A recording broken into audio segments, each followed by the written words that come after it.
Friends, biology with experiment channel में आपका हार्दिक स्वागत है। आज हम करेंगे एनिमल सेल कल्चर के बारे में। देखते हैं इसके बारे में। सबसे पहले introduction. Cell culture can be defined as the process of cultivating cells and tissue outside the body of an organism in vitro in an artificial environment which stimulate the in vivo conditions such as temperature, nutrition and protection from the microorganism। इसमें क्या कहा गया है कि हम cell का culture करते हैं। कैसे? जैसे हम फसल का कल्चर करते हैं, क्रॉप कल्चर होता है, फसल को उगाते हैं, वैसे ही इसमें हम सेल को ग्रो करवाते हैं।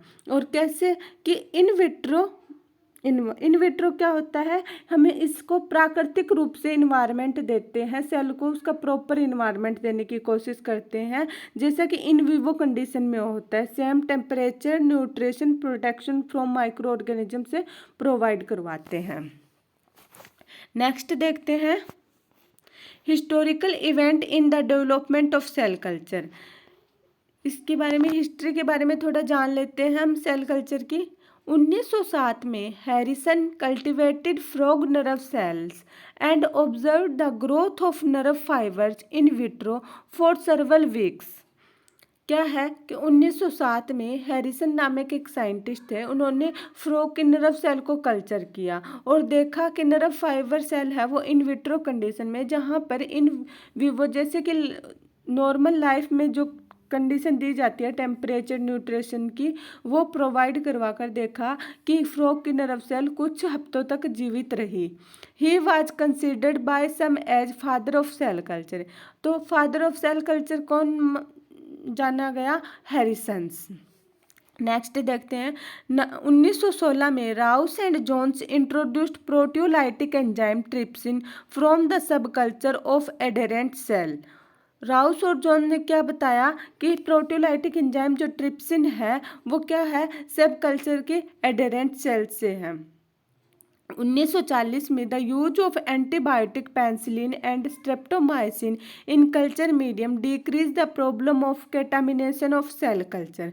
1940 में ये डिस्कवर कर लिया गया कि पेंसिलिन और स्ट्रेप्टोमाइसिन जैसे एंटीबायोटिक का यूज होने लगा सब सेल कल्चर में। किस लिए? सेल कल्चर के कंटामिनेशन को रिमूव करने के लिए, उसे बैक्टीरिया, वायरस से बचाने के लिए। 1955 में Eagle study the nutrient requirement of selected cell in culture and establish the first widely used chemical defined medium. 1955 के आते आते ईगल नामक साइंटिस्ट थे, उन्होंने क्या किया कि सेल कल्चर की ग्रोथ के लिए जो एक प्रॉपर न्यूट्रिएंट होता है उसको डिस्कवर किया कि सेल की ग्रोथ के लिए कौन से प्रॉपर न्यूट्रिएंट की ज़रूरत होती है।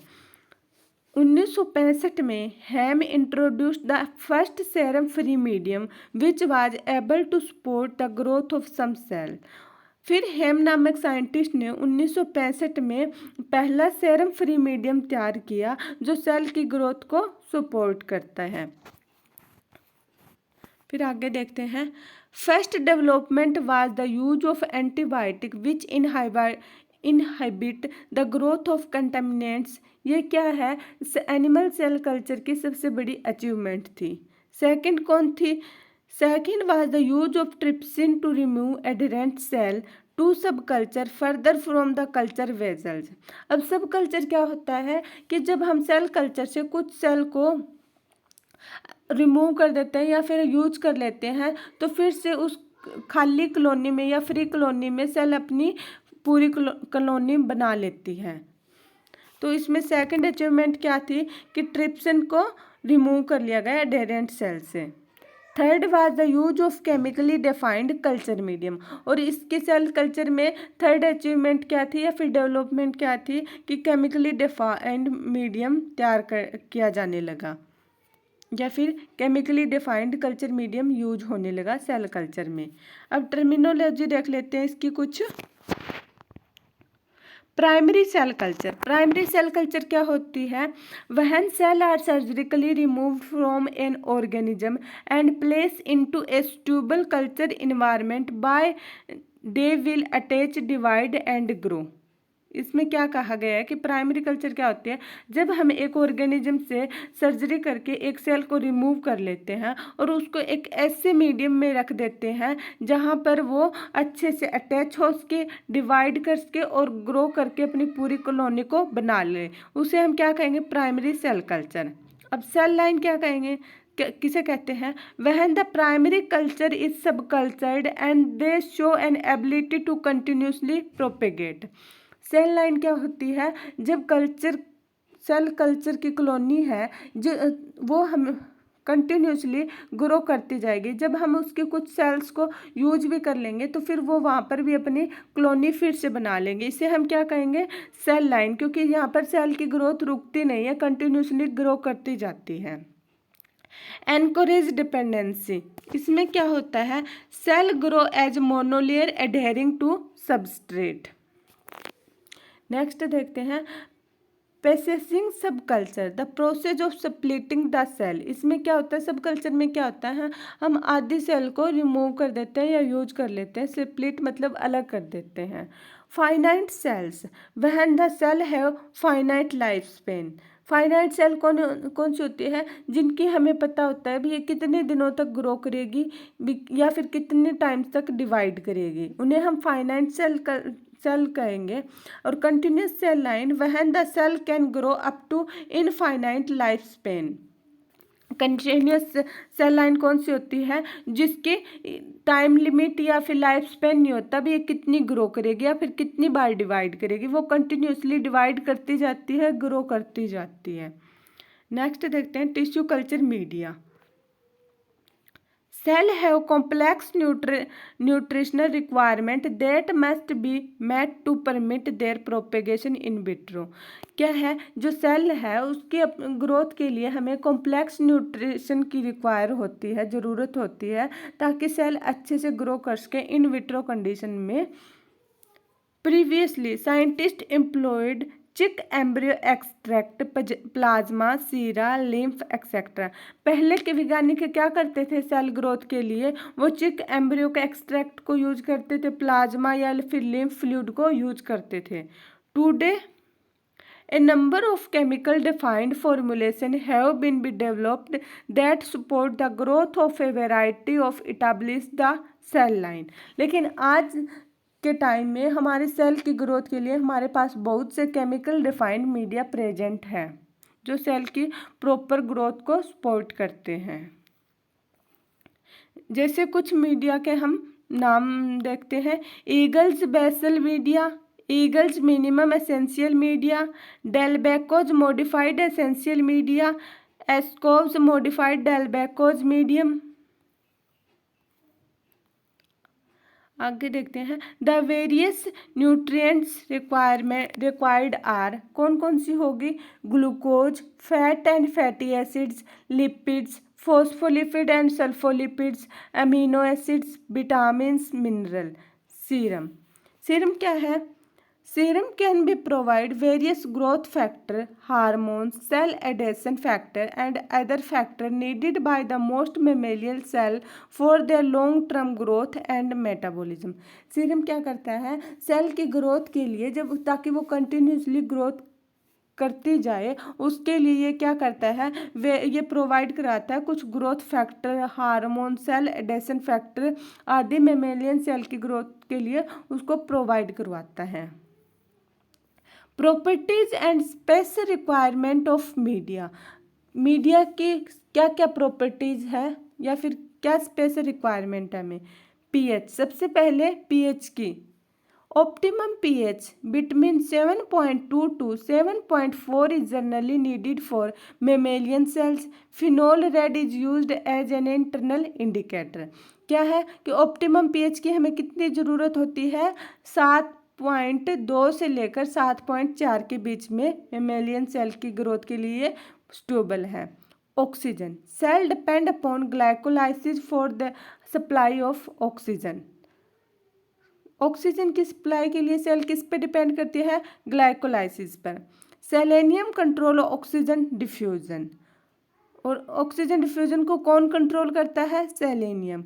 Glutathione act as a free radical scavenger, free radical scavenger के रूप में कौन एक्ट करेगा, ग्लूटाथियोन। टेम्परेचर देखते हैं अब आगे। The optimum temperature of mammal is 37 degree Celsius. कितनी होगी मेमेलियन सेल की ग्रोथ के लिए ऑप्टिमम टेम्परेचर? 37 degree Celsius. अगर 5 डिग्री सेल्सियस ऊपर नीचे हो सकता है, सेल की ग्रोथ पर कोई ज़्यादा प्रभाव नहीं पड़ेगा। Change of ±5 degree Celsius is acceptable. Humidity देखते हैं। For the cell growth 100% humidity is essential to reduce evaporation of the media. Humidity कितनी परसेंट चाहिए? 100%, ताकि मीडिया इवोपरेट ना हो या फिर मीडिया वाष्पीकरण होकर सूख ना जाए। एंटीबायोटिक्स, एंटीबायोटिक्स कौन कौन सी यूज करते हैं और एंटीबायोटिक्स हम क्यों यूज करते हैं? ताकि हमारी सेल कल्चर है वो कंटामिनेंट होने से बची रहे।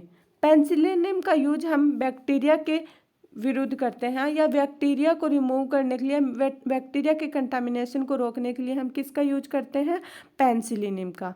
और स्ट्रेप्टोमाइसिन का भी यूज बैक्टीरिया को कंटामिनेशन को रोकने के लिए करते हैं, और जेंटामाइसिन का भी बैक्टीरिया के कंटामिनेशन को रोकने के लिए करते हैं। एंड नाइस्टेटिन्स का फंगी और ईस्ट की कंटामिनेशन को रोकने के लिए सेल कल्चर में हम इनका यूज करते हैं। प्राइमरी कल्चर देखते हैं अब।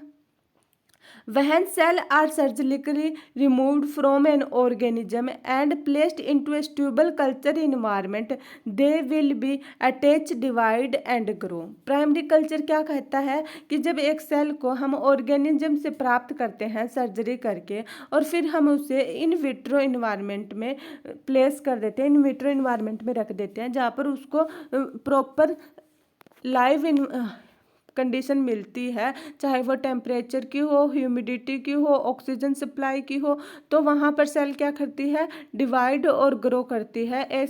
ऐसी सिचुएशन को हम क्या कहेंगे? Primary cell culture. Most of the primary culture cells have finite life span, 50 to 60 division in vitro. क्या कहा गया है कि ज़्यादातर जो प्राइमरी कल्चर सेल होती है वो उनकी लाइफ स्पैन है वो फिक्स होती है, वो केवल 50 से 60 डिवीजन तक ही ग्रो कर सकती हैं। नेक्स्ट देखते हैं।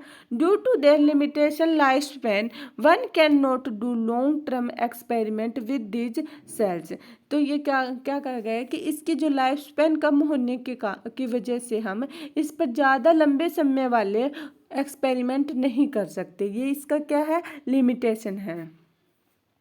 कंटिन्यूस सेल लाइन, ये क्या कहती है? Most cell line grow for a limited number of generation after which they cases cell line which either occur spontaneously or induced virally or chemically get transformed into continuously cell line।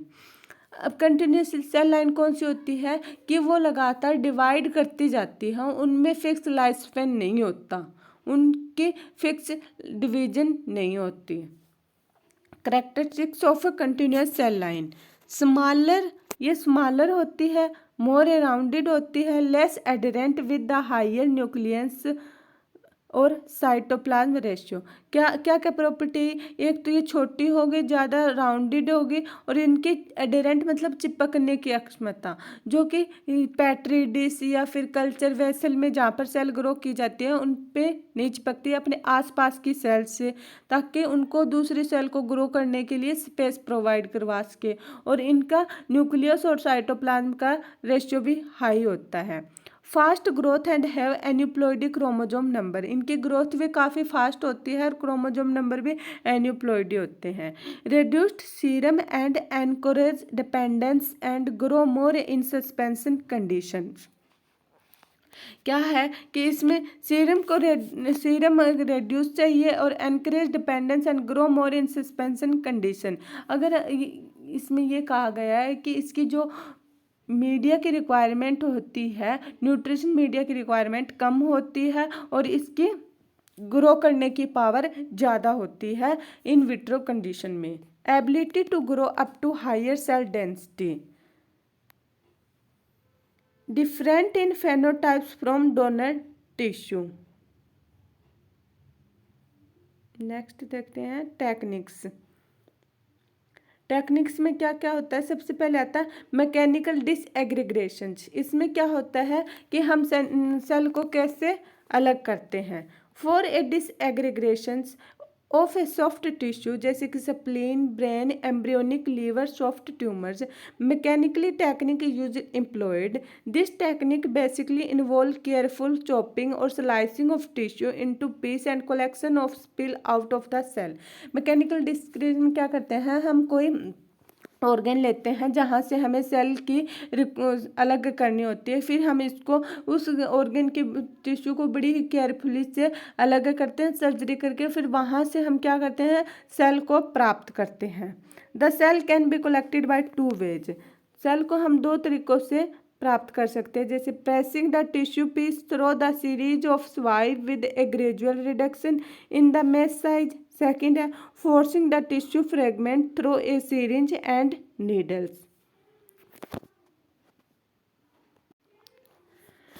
Thank you friends, आज की class हमारी यहीं पर समाप्त होती है।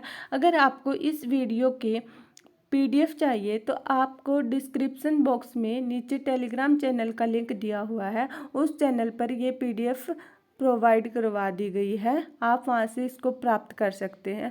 जानने से पहले आप चैनल को सब्सक्राइब करना, शेयर करना, वीडियो को लाइक करना, कमेंट सेक्शन में कमेंट करना, और अगर आपको अपने सिलेबस के अकॉर्डिंग वीडियो अपलोड करवाने हो तो आप मैसेज कर सकते हो, आपके सिलेबस के अकॉर्डिंग यहाँ पर वीडियो अपलोड कर दिए जाएंगे। Thank you.